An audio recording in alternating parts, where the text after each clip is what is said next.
pero claramente los africanos fueron los que se vieron más perjudicados por estas restricciones de las leyes de castas coloniales, porque no se les permitía avanzar dentro de esta movilidad, de esta pirámide social. La desigualdad quedaba claramente definida y consolidada de este modo. Otra estrategia que hicieron y que me llama mucho la atención porque también se ve en los afros del norte de Chile es el buscar parejas cónyuges de raza blanca para, de cierta manera, mejorar la raza, como también para que tener esta descendencia de piel más clara y que sus descendientes pudieran escapar de estas restricciones de casta basadas en la raza. Para la gran mayoría de africanos y afros libres, las restricciones impuestas por las leyes de casta, la pobreza y el racismo continuaron colocándolos en franca desventaja frente a los blancos. Bueno, después habla de cuando ya se pasa a la independencia. Ahí nos dice el autor que todos los países de América Española la independencia significó el fin de las leyes de casta que estábamos hablando anteriormente y también la abolición de la esclavitud, basada también en ciertas ideologías republicanas y liberales que daban declaraciones a favor de la igualdad cívica y jurídica de todos los ciudadanos independiente de la raza que estos tuvieran. Sin embargo, los efectos de largo plazo del pensamiento y las prácticas raciales de la colonia siguieron manifestándose en la política de las nuevas repúblicas, incluso la de los partidos liberales que decían para afuera que ya no querían que existiese la raza, pero aún en sus escritos más privados se encuentran resquicios de que hablan de que la raza blanca es superior. Tal como muchos historiadores han observado, es precisamente la eliminación en búsqueda de esta democracia racial, la eliminación de las etiquetas y categorías raciales de los registros y documentos oficiales nos habla de un silencio racial que hace muy difícil poder estudiar las desigualdades entre la raza en el siglo XIX. ¿Por qué?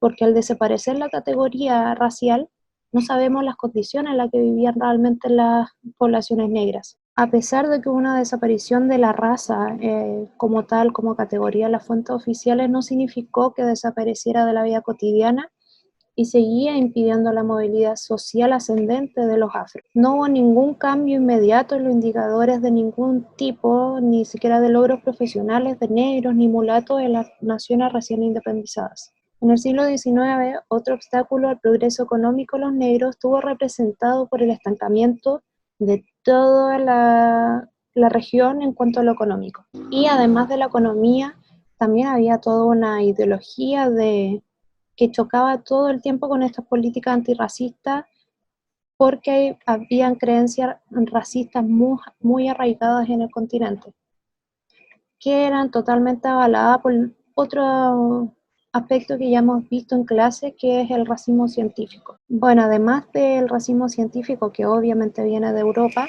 esto hacía que a Latinoamérica fuese vista principalmente como mayoritariamente no blanco, y que por ende estaba destinada a estar en segundo, incluso en tercer orden. Y en un esfuerzo por escapar de este destino, cada nación latinoamericana lo que hace, lo que busca es modificar su composición racial, atrayendo inmigración europea. Aquí comienzan las grandes oleadas de llegadas de italianos, alemanes, incluso también de españoles, aunque no habíamos independizado recientemente de ellos. Los negros y mulatos fueron los claros perdedores en la competencia económica con los inmigrantes, incluso siendo relegados a ocupaciones informales en el servicio doméstico, en la construcción o en puestos muy mal remunerados dentro del sector industrial. Lo que sí se dio positivo en esta época que varias familias negras, pobres y también blancas, incluso inmigrantes, comenzaron a vivir en conventillos y barrios. Y aquí comenzaron a surgir, por ejemplo, formas musicales de base africana, como el tango en Argentina, la rumba, y el son en Cuba, el candombe en Uruguay, la samba en Brasil, etc. Y también fue el semillero de futuros movimientos de trabajadores interraciales que ya en la década de los 30 y los 40 también se sumaron a las coaliciones y gobiernos populistas que llegaron al poder. Sobre todo estoy hablando específicamente de Brasil, que lo vemos, por ejemplo, después con Lula y con Lula principalmente mismo. Finalmente nos habla de 1960 al presente. A pesar de las limitaciones de los años populistas, el crecimiento económico y la ampliación de los servicios sociales, sin duda, se abrieron las puertas a nuevas oportunidades de ascenso social para los afrodescendientes. Los afrobrasileños, por ejemplo, habían logrado efectivamente aprovechar las oportunidades creadas por la industrialización y los programas sociales promovidos por parte del Estado.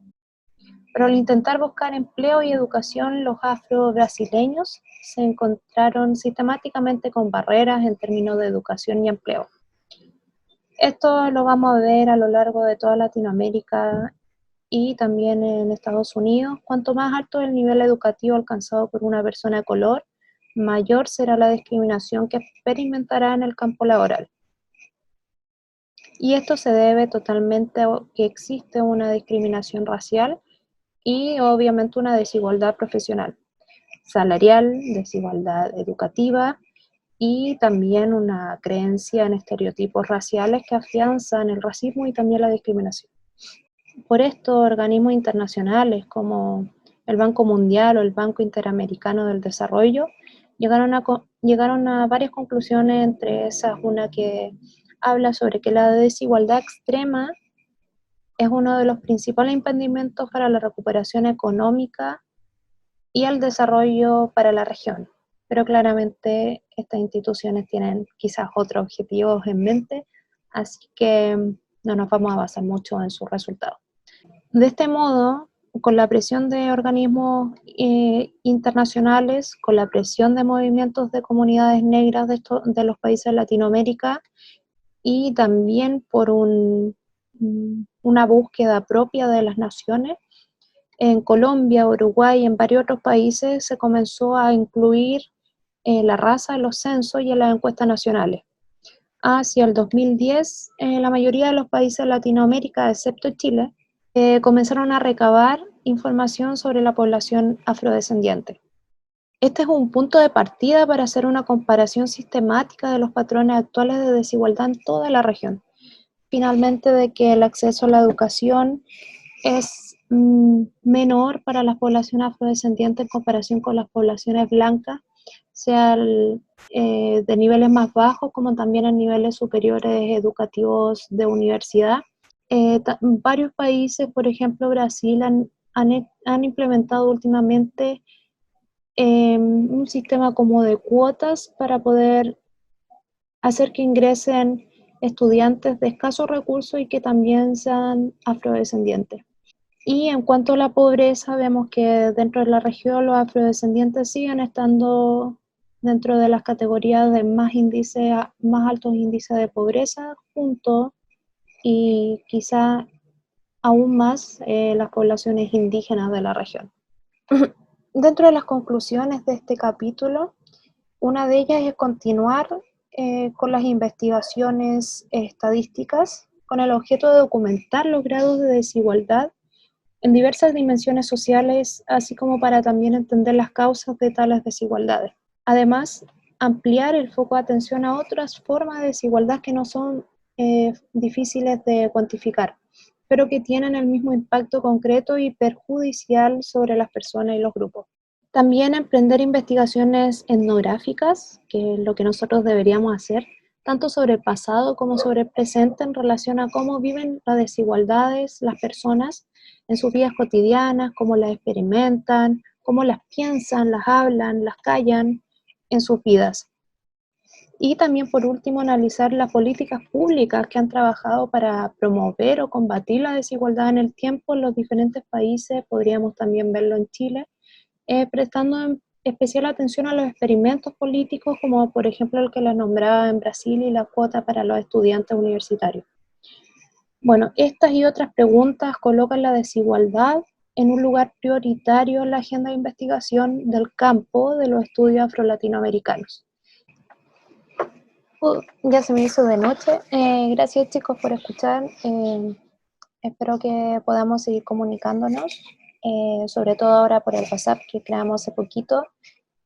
Aquellos que no hayan enviado su número, ojalá lo puedan enviar para tener una comunicación más fluida entre todos y todas y todas. Muchas gracias, que estén muy bien.